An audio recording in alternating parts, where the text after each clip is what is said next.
ने कहा था कि समर शेष है नहीं पाप का, भागी केवल ब्याज, जो तटस्थ है समय लिखेगा उसका भी अपराध। इसलिए एनडीए की सरकार है, अटल जी आप प्रधानमंत्री हो, लेकिन इतिहास आपको माफ नहीं करेगा भविष्य में। जब इतिहास का नाम आपकी सरकार का नाम काले अक्षर में लिखा जाएगा। ये वीडियो है मैं आपको बताऊं 7 अप्रैल 2003 का लोकसभा का वीडियो है। रामविलास पासवान, स्वर्गीय रामविलास पासवान तब एनडीए का हिस्सा नहीं थे, एनडीए की सरकार थी। अटल बिहारी वाजपेयी केंद्र में प्रधानमंत्री थे और 20 मार्च 2003 को अमेरिका ने दूसरी बार इराक पर हमला कर दिया था। हमले के पीछे अपने तर्क थे। इसी मौके पे रामविलास पासवान ने लोकसभा में खड़े होकर के क्या कहा था, उसी का ये वीडियो है। और ये मुझे एक नया शौक चढ़ा है, तो मैंने सोचा आप लोगों से शेयर करूं। पुराने वीडियोस देखने का लोकसभा राज्यसभा के जहां से भी मिल जाए, बहुत दिलचस्प होता है इनको देखना और समझना। तो देखिए, समझिए और मेरे इस चैनल को, हमारे इस चैनल को सब्सक्राइब कर दीजिए अगर अभी तक आपने सब्सक्राइब नहीं किया है। कुछ पुरानी कहानियां हैं यहाँ पे, उनको देखिए और दुआ करिए, ताकत दीजिए कि मैं जल्द ही इस चैनल पे पुरानी कहानियों का एक लंबा पिटारा लेकर के आऊं। कोशिश की थी मैंने, लेकिन अभी वक्त नहीं मिल पा रहा है। जल्द ही ये कोशिश हकीकत में बदलेगी और कुछ कहानियों के साथ मैं आपके साथ आऊँगा। लेकिन तब तक मैं कोशिश करूँगा कि हर इतवार को ऐसे कुछ वीडियोस और भाषण जो पुराने हैं, जो अभी भी डिजिटल माध्यम से उपलब्ध करवाए जा सकते हैं, लेकिन जिनको खोजना थोड़ा मुश्किल है, आप लोगों के लिए लेकर के, माफ़ करिएगा, आते रहूं। तो देखिए, अपना खूब ख्याल रखिए, चैनल को सब्सक्राइब करिए, अपना प्रेम दीजिए ताकि हिम्मत भरोसा मिले कुछ नया करने का। बहुत बहुत शुक्रिया, आखिर तक देखिएगा। रामविलास पासवान जी, रामविलास पासवान जी, आप जानते हैं कि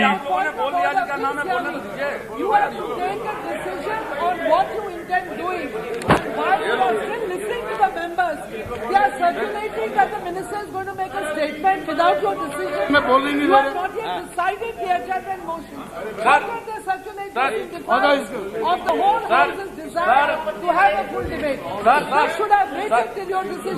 no substance in the point of yes Ramvilas ji, आप बोलिए सर, पहली बात तो ये है सर, हमें कहने का मौका दें।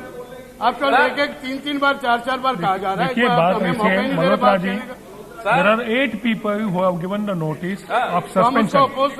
After those people are exhausted, I'm going to permit you, as I said, yes. Sir, पहली बात तो ये है कि After the list is exhausted. Sir, पहली बात तो ये है कि जिस इशू पर आप चर्चा करवा रहे हैं कि क्वेश्चन आवर को सस्पेंड किया जाए कि नहीं किया जाए, That is the question before us. हाँ, उस इशू के ऊपर में मंत्री के द्वारा एक स्टेटमेंट जारी करने का आपके सेक्रेटारिएट के द्वारा जारी किया जा रहा है। मैं समझता हूं ये सदन का मामला है और सदन को फैसला करने दीजिए कि एडजॉर्नमेंट मोशन के रूप में इसको लिया जाएगा कि पहले मंत्री जवाब देंगे, उनके स्टेटमेंट के बाद स्टेटमेंट होगा।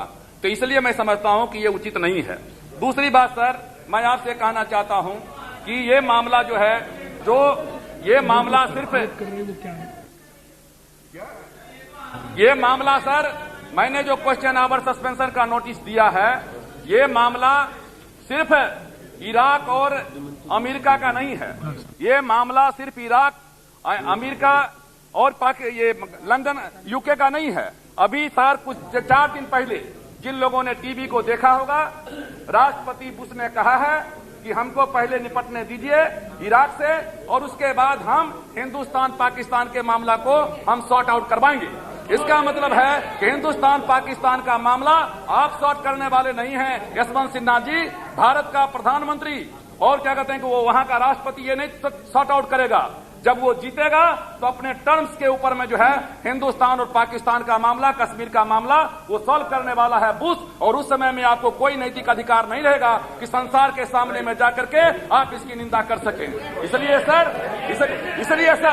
इसलिए सर ये मामला सिर्फ इराक का नहीं है। इराक हमारा दोस्त रहा है, वो मुस्लिम राष्ट्र है, लेकिन हिंदुस्तान पाकिस्तान का मामला आया, कभी उसने रिलीजन को नहीं देखा, उसने हमेशा साथ दिया।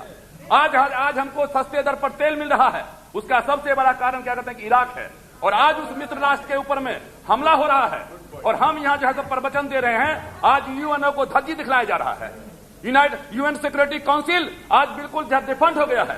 इस परिस्थिति में हम कहां खड़े हैं, ये देश को और संसार को सोचने की आवश्यकता है। हमको गर्व है सर मैं जहां निंदा करता हूं बुश को, हम लोगों ने हिटलर को नहीं देखा, हम लोगों ने मुसोलिनी को नहीं देखा है, लेकिन हिटलर का जो उससे भी विभत्स रूप आज बुश में दिखलाई पड़ रहा है। और मैं बैठिए और बैठिए कर रहे हैं भाई, बैठिए हिटलर की औलाद है वो, हिटलर की। तो और सर मैं सर हम लोगों ने हिटलर को नहीं देखा है, लेकिन मैं सर जहां मैं बुश की निंदा करता हूं वहीं हम अमेरिकी जनता को सैल्यूट भी करता हूं। अमेरिकी की जनता बिना अपने सरकार की परवाह किए हुए रोड पर निकली हुई है। ऑस्ट्रेलिया की जनता रोड पर निकले हुई है, अपने प्रधानमंत्री का घेराव कर रही है, सरकार को तोड़ रही है। आज क्या कहते हैं, यूके की जनता पार्लियामेंट का जो हम लोगों ने सीन देखा सर, वो सीन हमारे सीन से भी बदतर सीन था कि जो जिस तरीके से उसने इराक के सवाल पर गुस्सा जाहिर करने का काम किया है। और इसलिए सर हमको इस बात का अफसोस है, मैं प्रधानमंत्री के वक्तव्य को मैं देख रहा था, 12 मार्च को प्रधानमंत्री ने यही वक्तव्य दिया था।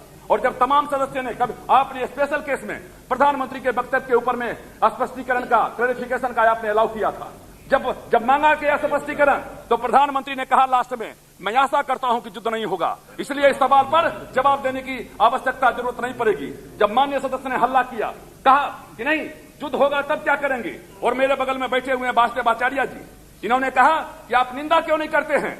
प्रधानमंत्री ने कहा, अध्यक्ष महोदय मुझे विश्वास है कि एक तरफा कार्रवाई नहीं होगी, जब कुछ कार्रवाई होगी तो निंदा करेंगे।